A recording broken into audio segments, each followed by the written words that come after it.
Welcome back to What Arty Noobs with General Disturbance. This is an IS-3, it's a Tier 8 Soviet heavy tank. It's located on the eastbourne of Studzianki and it's under the command of Alephus. Now, the IS-3 has a 122mm gun, which is capable of doing 390 alpha and penetrates 225mm with standard ammo. APCR it takes up to 265.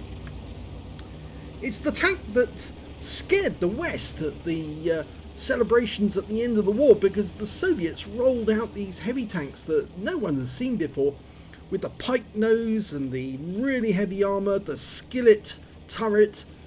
Nobody's seen that before, and it surprised a lot of people. I mean, yes, the British had some pretty good tanks in the pipeline, and they had their Comets and, well, quite a few other tanks being developed, but nobody'd seen anything like an IS-3, and it frightened the West so much that they had to get into heavy tank development as quickly as they could.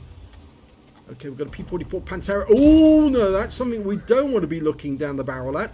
That's a 703-2, which is basically something very similar to an IS-3, but with two guns instead of one. The next tank that turns up is a VK-4502. He's side scraping. And, oh, he took a big shot. In fact, he took two barrels from that enemy. And in fact, actually, now the 4502 is kind of bullying Alephus, trying to get him to move away from that position. No, he's decided he's going to give up. He's going to go elsewhere. That's good news, because that means that Alephus can focus on getting these enemies. Oh, no, he went too close there. His nose rode up on the rubble. Almost gave him a heart attack moment. Couldn't get through the armor on the cupola there, but he actually blocked a shot coming in from an SU-130 PM, and that was 520. Okay, pulls around the corner. There's the cupola. You can easily get that one. Just needs the right pen. Okay, he took a round from the SU-130 PM this time, and he's just checking to see where the shell went. Oh, it went right through the cupola. You can see that soft top of the turret. Yeah, it's the IS-3's weak spot. Oh, no, don't go up. Don't go up. You're rising your nose up every time you do that, and you're making yourself easier to kill. You've got to turn side on to actually not rise up. But I think he's waiting for a moment, because the VK's gone around the other side. He's trying to cope with that 703, and, well, Alephus has decided that the 703's trying to escape after taking a huge amount of damage, and he can probably finish this guy off. Yes, he does. Nice kill. So he's got 1.5k of damage already, but the enemy has the wood to the north, the cops. They've got a CS-52 Liz up there and a P-44 Pantera. But we've still got this other enemy to deal with, 257. Now, he just fired into the bank of rubble. Remember, we still got that SU-130 PM over there somewhere. That's nice. 415. Got it right onto the top of the turret. Carved its way through. And that guy's now one shot. Okay, he's just holding this position for the moment. 11 seconds reload, which is pretty good for a 122 at this tier. Okay, still exposing himself to that shot from the SU-130. Didn't get that one through. And the Progetto is coming down from the cops, so he needs to focus on that guy because he could do a lot of damage. Wait for it. Yes, nice one right through the side. Now keep your front to him so he can't actually get a decent pen on you. He's going to have difficulty with his 90mm gun. I don't think the 257 is going to make a chance to go through. That wreck is actually getting in the way there. And here comes the 257. He did decide to push, which may be a mistake, because he's very low on hit points, and the projectile goes up. Oh, he was just a little too late there, and he was angry with himself for that. You can tell, because he dipped and doodahed with the with his aiming. Go for it. Get it. Yep. And he's now side on, but the next shot should go into the 257, who knows he's here, but he goes in to bounce the round. Now he can go round after the 257. Yes. So that's his second kill. The Progetto was taken out, but there's still a number of enemies out there. In fact, there are still 10 enemies out there, because It's 10 enemies out there because there are 3 tanks down on the enemy at the moment. The enemy's doing rather well. We're strong in the south, but Captain Alephus is the strongest one up here. I'm saying Captain because I'm thinking about Captain Ashstorm, because he normally plays these tanks as well. And the 257's wreck is actually getting in the way because the gun barrel is still lined up perfectly with where the shot should be, and that is an ISU-152, the premium tank destroyer. That one went into the rubble, but now he's got the CS, the CS-52 LIS to deal with. He got around him for 314 with his 100mm gun. Okay, and here it comes, the Pantera. He fluffs his first shot because it goes into that rubble, and he took around with the second shot, but the Pantera goes down to the Skoda T50. Okay, he's holding this corner for the moment. It could be the 704 that comes down next, but I think he's maybe the LIS is what he's watching for, the Fox.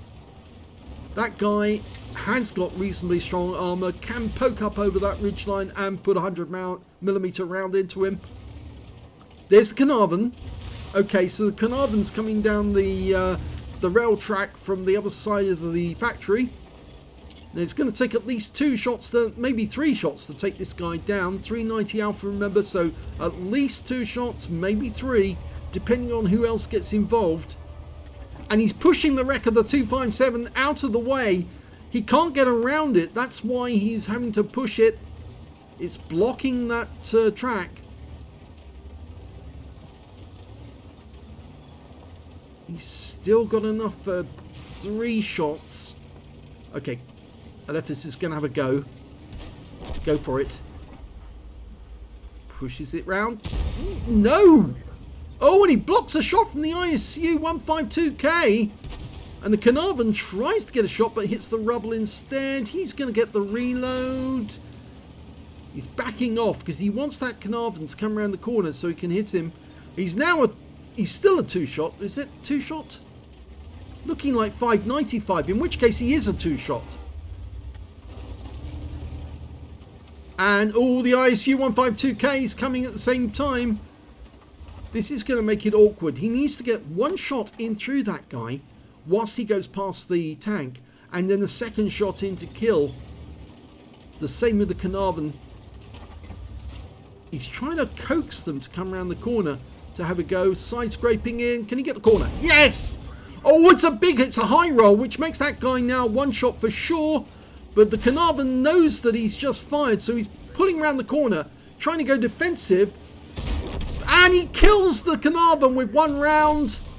And now the 704's come down as well, and he's a lot healthier.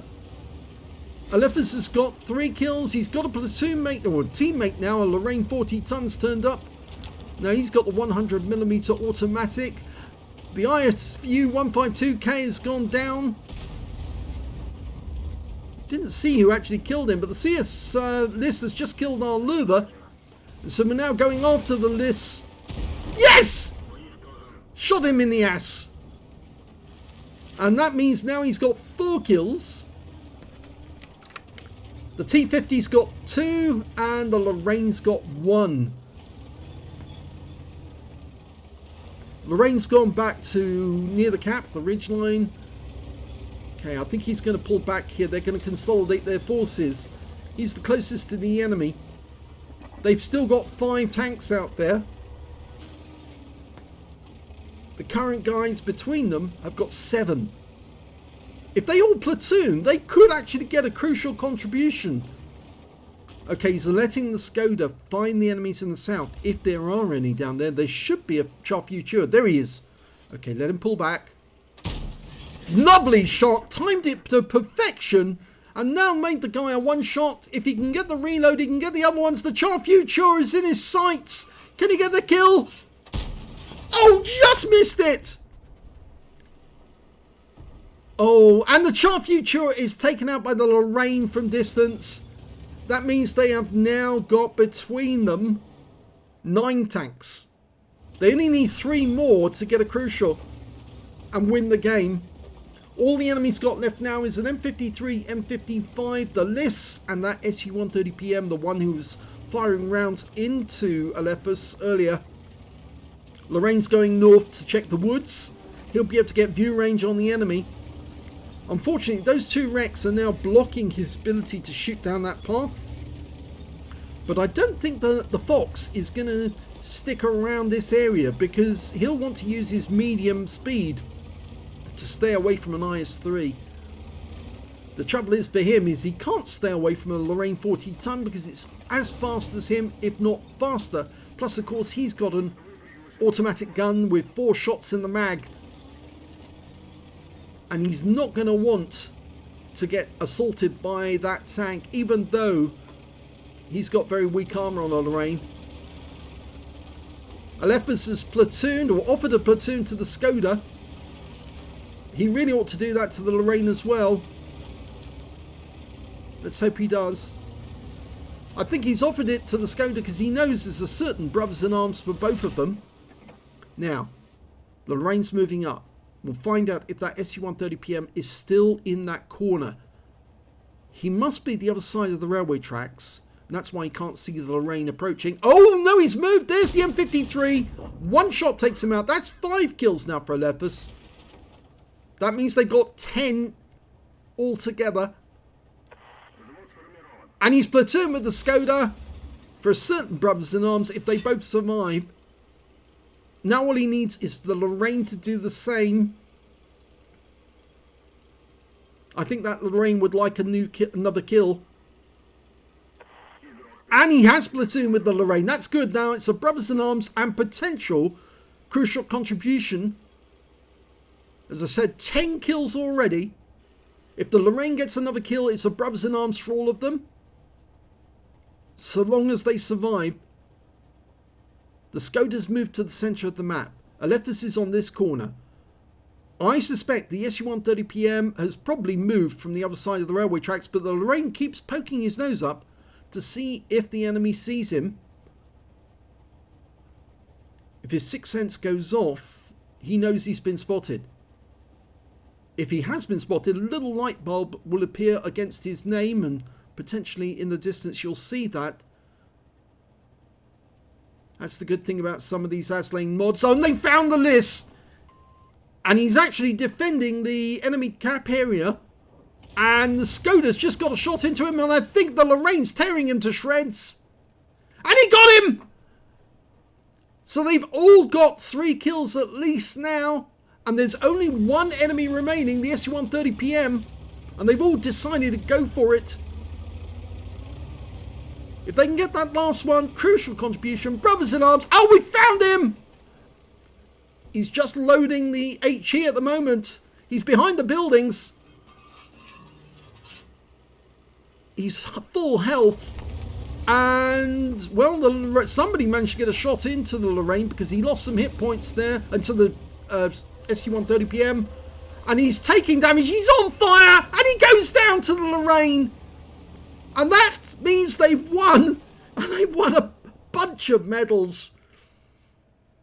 What a great victory. From being down to coming back and winning the match. Let's have a look at the end of battle stats.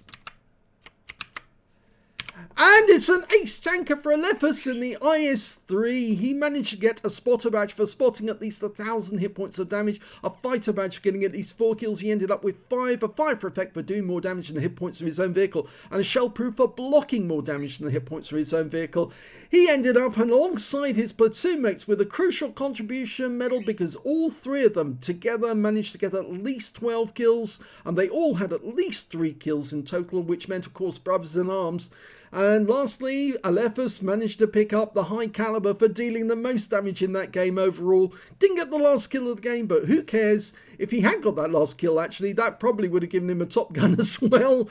But who cares, because they won it and they pulled it out. Even when it looked like they were going to lose this one at one point.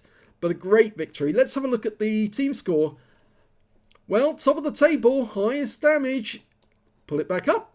There you go, Alephus with 4,711 hit points of damage. The next high scorer was the Lorraine with 4,461, and then came the Skoda with 3,893 hit points of damage. These guys between them, it scored the majority of the damage in the game. You can see nobody on the enemy team managed to score as highly as they did. And when it came to kills, it was still Alephus with 5 kills, 4 kills to the Lorraine, 3 kills to the Skoda T50. And when it came to base XP, yes, he's still at the top of the table on all 3 columns. 1,600 base for Alephus, 1,355 for the Lorraine, and 939 for the Skoda. Fantastic game for all 3 players. He fired 22 shots in that game, got 16 direct hits, 14 penetrations, damage of 4,711 hit points, of which 947 were up more than 300 meters. Received 7 hits from the enemy in that game, 3 of those were penetrations, 4 non-penetrations, and he blocked damage of 1,990 hit points in total. Spotted 2 enemy vehicles, damaged 9 of the enemy, killed 5, and did 1,736 hit points of spotting assist. On a premium account, he earned 51,028 credits, got 30,000 credits from personal missions payout, and after repair and ammunition resupply, not many premium rounds were actually used in that game because he was actually getting good, decent penetration with standard ammo, and he took away a profit of 72,226 credits from that battle. 1,600 XP, 2,400 from personal reserves, 7,800 from personal missions payout, and took away 12,600 experience points altogether. Now, yes, shout out should go to the other players in this game. As you can see there, the Lorraine managed to get Fire for Effect, Brothers in Arms, crucial contribution, Bruiser, Arsonist and Fighter. And the Skoda T50, Fire for Effect, Brothers in Arms, crucial contribution, and a Confederate as well for hitting more of the enemy than anyone else on his team. So congratulations to those guys. Great battle, fantastically fought, tenacious to the last. They let the enemy come at them and they took them out. Brilliant play. If you enjoyed that replay, please give this video a like and do subscribe to our channel. Yeah, we may be a small channel, we don't have that many subscribers, but we do feature replays by ordinary guys as well as super unicums having a great day. And if you've got a really good replay, send it in and let us have a look at it. There's a link below in the description, and we'll have a look at it. If it's a really good replay, it gets medals, then yes, we'll feature it. We don't just feature super unicums, we feature ordinary guys as well, just like Klaus Kellerman does, the ordinary schmo, having a great day. Thanks for watching.